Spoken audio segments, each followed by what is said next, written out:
de la colaboración total entre alcaldes y ejecutivo, gobernación, etcétera. Y pues bienvenido, Carlos. Han sido 2 semanas bastante complicadas, sobre todo por hechos muy particulares que han afectado a la sociedad guatemalteca. Presidente, buenos días a Giuseppe, a Ronaldo y a las personas que nos escuchan en TGW. Definitivamente es un hecho real el acontecimiento de estas masacres a familiares, a grupos de personas que han estado jugando, digamos, el fin de semana y tienen algunas características importantes que a nosotros nos gustaría explicarlas. Ninguno de estos hechos tiene una relación o una correlación entre uno y otro. Lo que sí es cierto es que tienen coincidencias en la forma de los ataques. En primer lugar, se trata de ataques indiscriminados, se trata de ataques realizados por grupos que tienen cierta pericia o una alta pericia para manejar armas de fuego, por ejemplo. La mayoría sí, no de las son hechos casuales de gente. No se trata de hechos casuales. Aprendiz o... No. El 75% de los disparos que reciben las víctimas es justamente en las áreas letales que provoca la muerte a cualquier persona, y estamos hablando de las extremidades superiores, estamos hablando de disparos al pecho, al corazón, a la cabeza, y estamos hablando de acciones plenamente planificadas, muy bien planificadas. Entonces esto sobresale la lógica de la violencia social histórica guatemalteca y nos hace pensar que estamos a las puertas de algunas organizaciones que pretenden realizar este tipo de hechos violentos, que hasta el momento necesitamos analizar con certeza con la inteligencia civil cuál es el propósito de estas acciones. Así es, sí, y también lo que hablaba yo de la reunión esta de Tuxtla en Colombia, hay una conciencia en todos los países, sobre todo Salvador, Honduras, Guatemala, México, Colombia, Dominicana, en cuando transitaba la droga en la región y pasaban los cargamentos hasta Estados Unidos, casi no se percibía el efecto de violencia del narcotráfico. Sin embargo, cuando empezaron a pagar las protecciones, empezaron a pagar los aterrizajes, etcétera, con droga, repartieron violencia por todo el recorrido de los cargamentos de coca. Y ese efecto, el primero que lo sintió de una forma durísima fue México, y lo está sintiendo ahorita. Guatemala, El Salvador y Honduras estamos sintiendo. En Honduras acaba de haber una masacre tremenda de jóvenes. En México antier, una de 10. Hace 3-4 días una de 14. Entonces, eso nos hace pensar en que tenemos que fortalecer varias cosas. Uno es el trabajo regional de inteligencia, porque estos delincuentes no tienen pasaporte, no tienen frontera, no tienen nacionalidad. Todos son la misma cosa, son criminales dispuestos a hacer cualquier cosa por mantener un negocio ilícito. La otra es que debemos tener una mentalidad regional, pero una acción nacional. Así es. ¿Verdad? Entonces, en ese sentido, también tú con tu administración has avanzado bastante en la coordinación con los países vecinos, y creo que este trabajo comunitario que se empezó a hacer, se empezó a fortalecer en tu gestión, debería empezar a dar un resultado más concreto por áreas específicas. Creo que sí es importante, presidente, explicarles a la población guatemalteca que Guatemala no es una isla. Guatemala no tiene un contexto totalmente marginal a lo que ocurre en Centroamérica y a lo que ocurre en América Latina. Es un hecho real que por el país y por la región centroamericana circula y trasiega gran cantidad de droga que va hacia el capital de consumo al norte, y esto lógicamente nos va dejando secuelas. ¿Por qué? Lo explico en la parte financiera para caer a la parte de violencia social. En primer lugar, 1 kilo de cocaína, por ejemplo, en Colombia costará más o menos unos $4,000. En Guatemala 1 kilo de cocaína vale $10,000. En Nueva York, por ejemplo, 1 kilo de cocaína vale $45,000. Este kilo de cocaína que cada organización criminal compra o adquiere se reproduce en 4 o 5 veces más, porque resulta que la cocaína regularmente viene pura y luego se diluye y ya queda con un 20% del químico que provoca los efectos de la droga.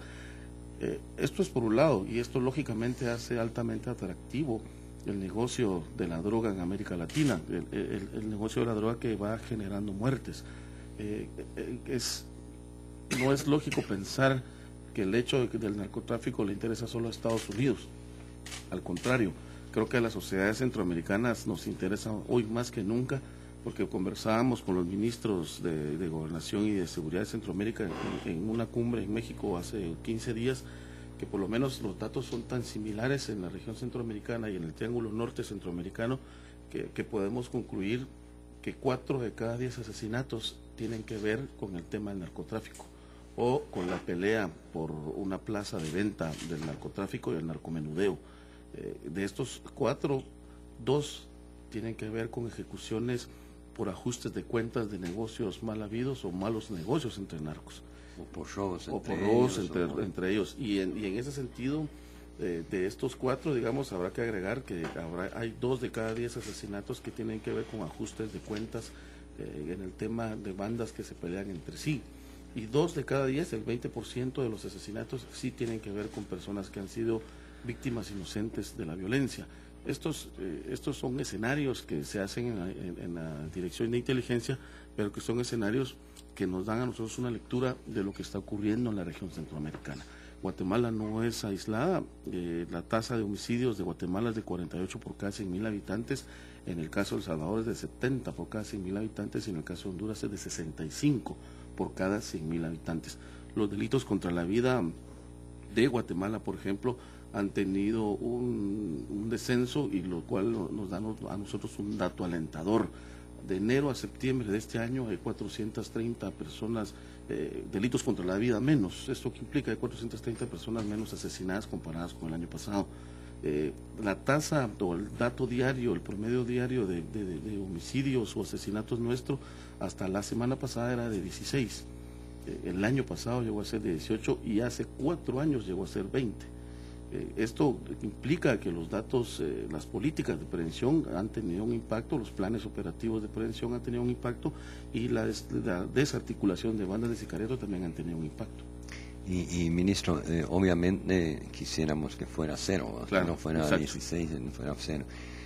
Pero una de las situaciones más complicadas que nos tocó en este gobierno desde el inicio es que se recibe un sistema bastante infiltrado, bastante complicado. El año 2008-2009 prácticamente fue de desconexión de mafias, de captura de cúpulas policiales, de depuración de elementos de seguridad, etcétera.